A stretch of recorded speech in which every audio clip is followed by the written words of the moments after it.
What happens after death? Well, that's easy. Total Warhammer 3. Become Global Crisis. And who better to collapse society than this guy? Because Cetra does not serve, or like my graphics card. So without further ado, meet the Tomb Kings.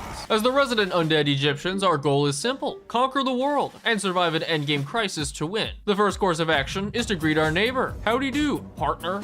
Because our units are undead, they don't rout, but instead crumble and die faster than a new pair of Yeezys. After key blasting the army to death and circle beating their leader, we'd won our first battle. Something special about the Tomb Kings: Cetra does not serve the IRS. While we barely make any money, our units are completely free. Instead, we have to build structures to increase unit capacities and research tech to field more armies. Right now, we only have a few chariots to recruit, but later in the game, may God have mercy, because I certainly won't. We also start at war with pretty much all of our neighbors because Cetra is a dick. After sieging our first settlement, our units were pretty injured, so instead of waiting for them to replenish, I could just disband and re-recruit them because digging up dead people is free. In terms of expansion, to our left we have desert. Above and below are tantalizing deserts, and to our right is mountains with desert. Because of how our recruitment system works, we need to play wide. Conquering as many settlements as possible gives us more room for unit capacity buildings and bigger armies. With now 3 settlements, we turn to the vampire counts. By deploying our army in a box and partaking in minuscule tomfoolery, our chariots were able to do their thing. Normally, spearmen counter chariots if we didn't have 50. After capturing the 4th settlement, we took a break from the fighting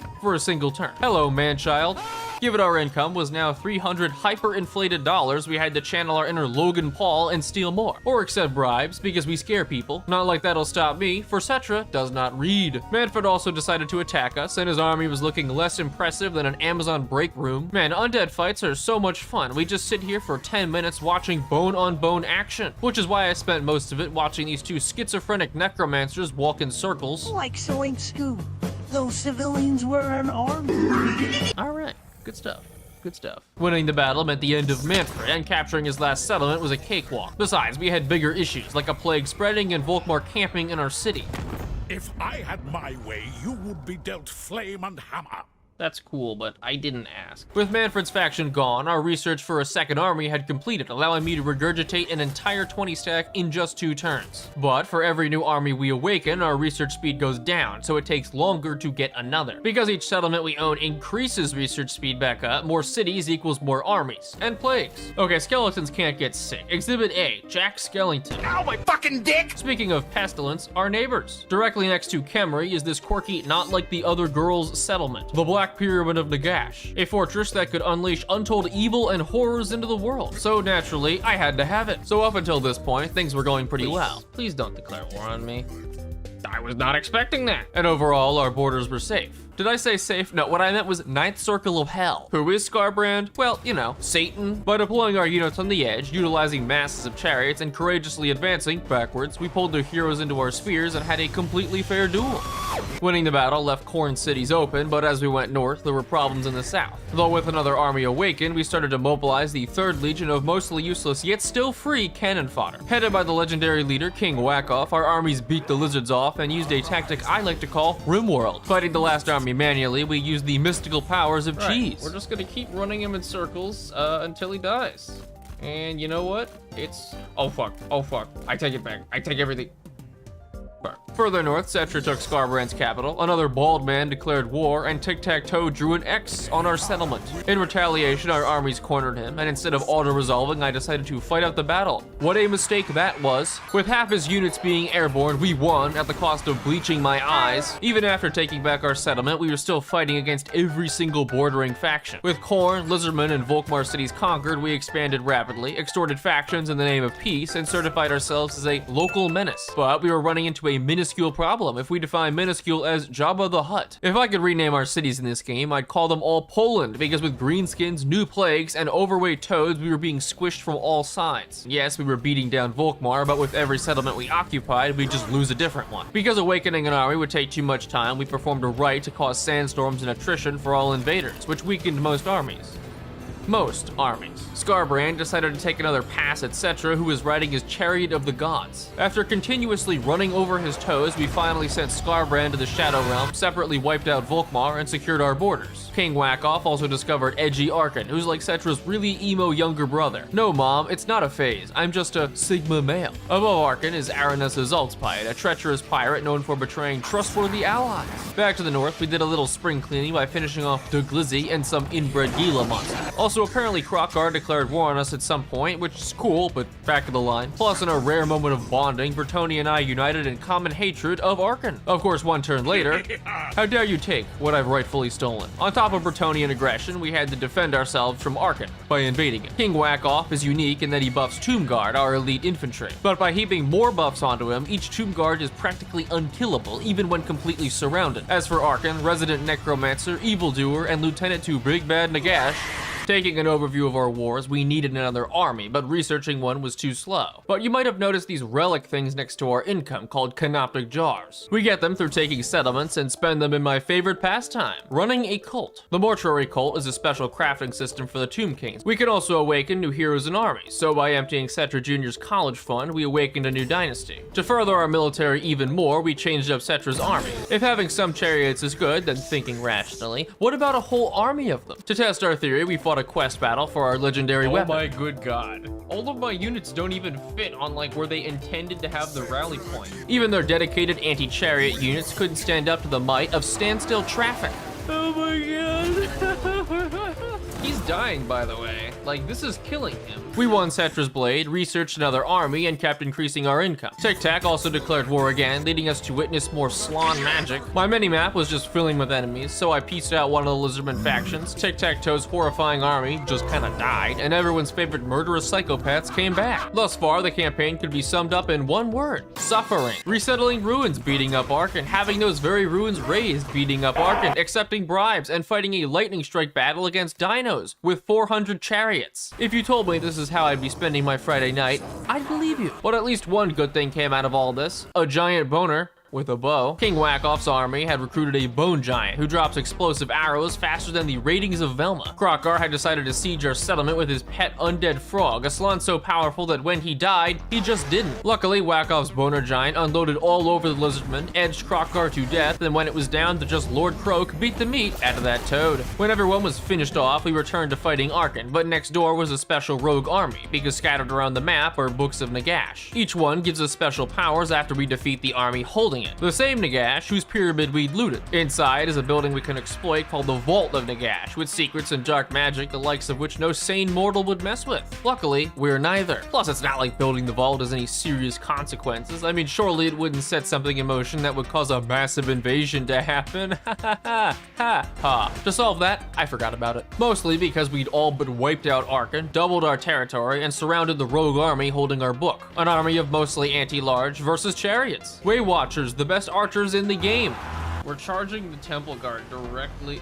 You just walk through them. After dealing with their leader, we won the battle and acquired the Book of Nagash. Each book has a unique ability, with this one causing sandstorms and attrition. The other books are spread across the world, but the closest ones are in Lamia and Carrot 8 Peaks. To regroup, we pieced out Krokkar by gifting him a settlement we just took from him, and resurrected our spellcasters at 0 health. But more broken was me starting a war with Krokkar's ally, which he joined. Now you'd think that it would mean he violated our peace treaty because he declared war on us. But see, the problem there is that we're using our brains, because instead it actually counts as me violating the agreement, lowering my reliability to nothing. And low reliability means, god damn it. With Krokkar attacking one of our armies, 1v10ing the whole thing, then confederating with another one of our enemies, there were just too many settlements to conquer. Well, for a mortal.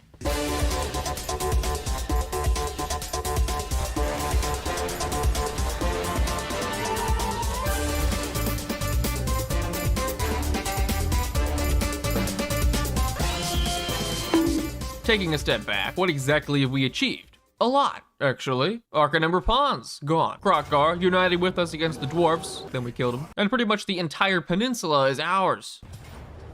Sorta. Meet Kairos Fate Weaver, Tzeentch worshipper and Muppets mascot. By expanding south, we'd run into him and the worshippers of Tzeentch. Now, Big Bird and his entourage are almost exclusively ranged units who can kite. So, as I've said 10 times before, chariots. Turning Kairos into KFC, we evicted Tzeentch and took his northern settlements. Kairos' last cities were in the Chaos Wastes, which have no practical usefulness whatsoever. So, you know, we're here. On the other side of the world, we were sending armies to Lustria for one of the books. First, we got caught by orc pirates, which wasn't too bad, but then the Skaven.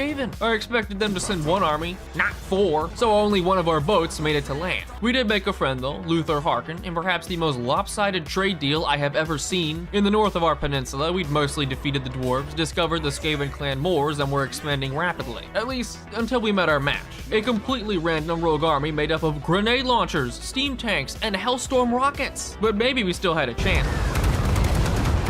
Okay. And that's not the whole thing, by the way. There's a second army. Oh my god. And this army has 8 steam tanks. Oh. Back in our core lands, we were getting tier 5 settlements, allowing us access to our best units. War Sphinx, Hyro Titans, and Necro Sphinx, which you'll see a little later. I also found an interesting creative mechanic in our tech tree. A high research rate awakens new armies quickly, but each army lowers the rate back down. Unless it doesn't. By researching 99% of a dynasty at our full rate, then switching to another, yeah, it's kind of broken. Back in the Chaos Waste, Cetra was still on the warpath, taking over half the settlements and ending up at the gates of Kairos. Completely outnumbered, and fighting better units. Tomb King's chariots are good, but they're not that good. With just Cetra and his Sphinxes, Kairos' blob eventually dragged them down. For the first time, Cetra lost. The worst thing to happen in the whole campaign so far. Remember this place? Black Pyramid of Gash, Spooky Sorcerer Supreme? Well, from it, we'd learned some very interesting things. Number 1, you can start an endgame crisis by building a vault. Number 2, we should not have built that vault. The endgame crisis begins in 10 turns, and to be honest, I don't really know if it was us or complete coincidence. Either way, Nagash is back. But there was a way out of this.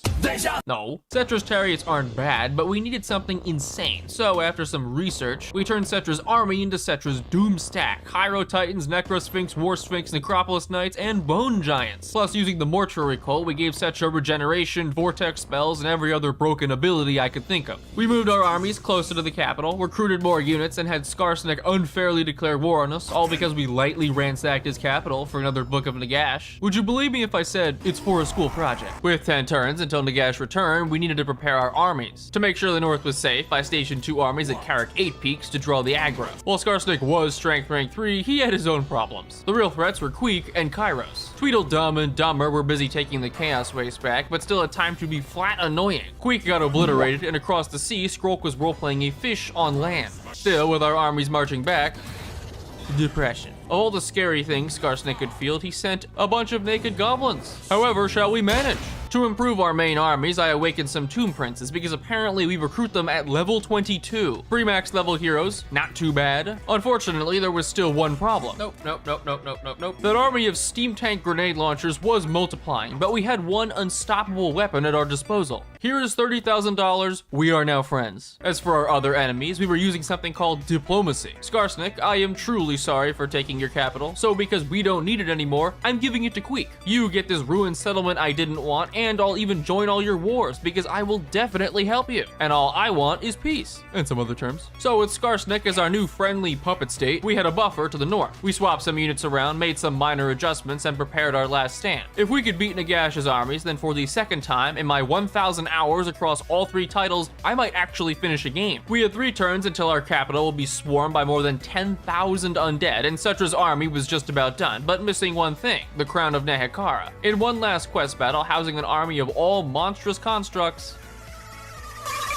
the Chaos Warriors even cleverly flanked us and attacked our very vulnerable ranged units. By the way, all of our Hyro Titans are also spellcasters, so we have access to like 6 of these things when we're oh my god. Now that Cetra had recovered his crown, well, that was it. We'd done all the preparing we could do, so I stacked every army into a tight ball and passed our final turn. If we could hold, we'd win the campaign. If we could hold. By the end of this turn, we'd need to wipe out all 9 armies to prevent any more from spawning, which is why I stacked our lords in one spot. So, in the words of history's most ancient warlord,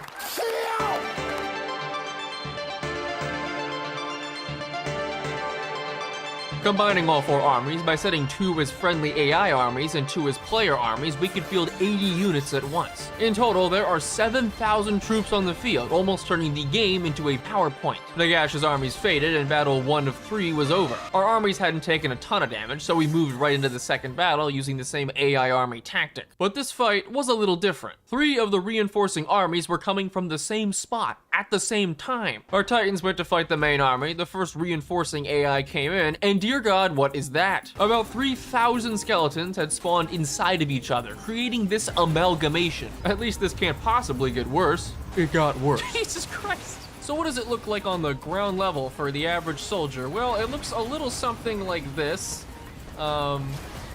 I'm not really sure how to describe it. Because the enemy armies could not physically get onto the field, I had to keep pulling back to let them spawn. They even hit army losses and had 0 units on the field, but the game was soft locked because of our blob. As my PC spit up coolant, my suffering ended at last. Now it was down to the final battle against Nagash's 3 best armies. Bringing everything we had to bear, it was a lot. In one last climactic, exciting, and totally not completely one-sided battle, Cetra beat Nagash's armies once and for all. With over 1 million gold spent, 44 wars declared, and 0 allies ever, we'd at last achieved a complete and total campaign victory. For Cetra does not forget.